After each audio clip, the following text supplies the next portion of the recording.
So Cargus, what are you up to? Well, what we've got to do here first, see in here, these bloody, see this? Is what we've got to get out. Okay. And this is what it does, you see. So we've got to scratch it out, because it goes to powder. Yeah, that's your joint, what's left of it. And some of them, yeah, this one's going right back, and there's actually growth actually on the stones itself. Okay.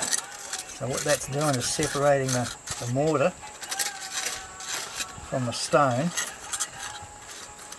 so it has no structural integrity. You can see it all here, see? Oh.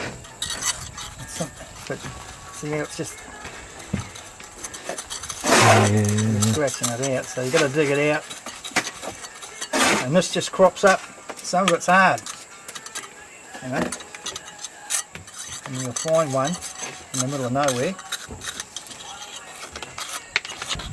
What we've got here is, you know, these bricks are 230 mils deep. So further down, they're 400. So that the chimney's actually on a taper. So it's basically held up by its own weight, plus the joints that hold it together. So how old is it? It was built between 1907 somewhere and 1900, 112 years old roughly. There's no exact, we're still trying to find,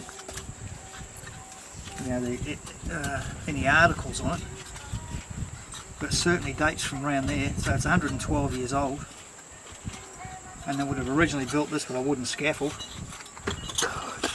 And we've got a hoist up there, a battery powered hoist, whereas in them days it would have been all manpower, you know, with ropes. And because these bricks here weigh 11.5 kilos, I don't know what that's in pounds, and then the ones up top weigh, there's a set that weigh 15 kilos and another set that weigh 30. So 112 years ago there used to be 4 boilers down here, and this was the chimney stack for the 4 boilers. There was a smaller one further down, but that's collapsed, and this was replaced. This replaced it because it started off with 2 boilers, then they added another one. I think it was a 56 pounder, and then that's when they built this. What were the boilers for? Running steam, pneumatic hammers for the mine. Okay. Inside the mine, and that was all what you can see down here. The smaller chimney, when they put the extra boilers in, the smoke from the from the boilers was going back down into the audit, into the main shaft, and smoking the blokes out. Okay.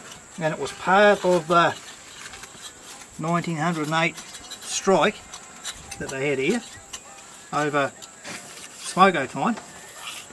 One of the other issue was the fact that the mine was filling up with the excess smoke from the extra boilers. So hence this being built. This is what they would have known, you know, at the time, because everything was done by slide rule.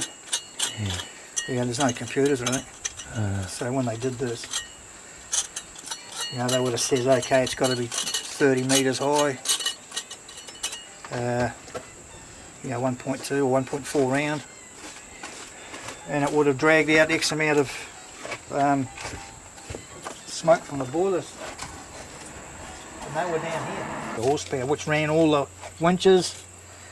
That fan got put in 1922 or something, and that was the end of the they capped these off. You know, they. Oh, okay. So that was put in. So they dug another airway tunnel, and to put that in so that the air circulated with that big fan, and made these obsolete. So what we've got here is a bulge in this. It's a bit hard to see. Oh, I can see it there. Let's see how these here Yeah. tipping around. So the top's actually, as you'll see when you get up, wants to go westward. Yes. What's your background, Carl? My background? I did my time in a steel mill up in Auckland at Pacific Steel. So that was 45 years ago. So this is time as a boilermaker. As a refractory bricklayer, yeah. Refractory bricklayer, okay. So that was to do with, we used to do the ladles, you know, roof melters. You know, it's refractory work, you know, it's all to do with boilers and kilns, ovens. It's all heat material, ceramics and stuff. And then,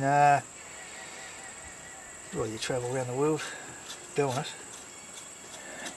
And then you get to Blackball for a week's holiday. And that was 30 years ago, just about. You stayed here? Stayed here, yeah. Why? I hadn't seen my old man or lady for bloody, because they owned a general store. Oh, okay. Hadn't seen them for a few years. So I came here for a week's holiday. And then one of the guys in the Workmen's Club, what's his name, Bill, been waiting for a brickie for 3 months. So I went back to Auckland, got my gear, came back, and then we did the Ikamattua store. I just went on from there and just thought, you know, this is it. Stayed here and met a woman, and that was it. Paul, Yes, mate. how did you get roped into this? Hey? We'll carry on. Well, I came up to give Tiger a hand as part volunteer to get all this structure up around it, and it took sort of 4 or 5 of us about a fortnight to do, but a lot of it was the remedial work, drilling 400mm into all the rock below Yes. and hammering in 20mm Rio bar and having at least 400 up inside each of our vertical pipes that we're up on. And yeah, it was quite good, and Carl came up to have an inspection of what this job's going to entail, and I sort of volunteered my services, and it's worked out that I've picked up some work through them, so it's been really good. It's just quite therapeutic actually.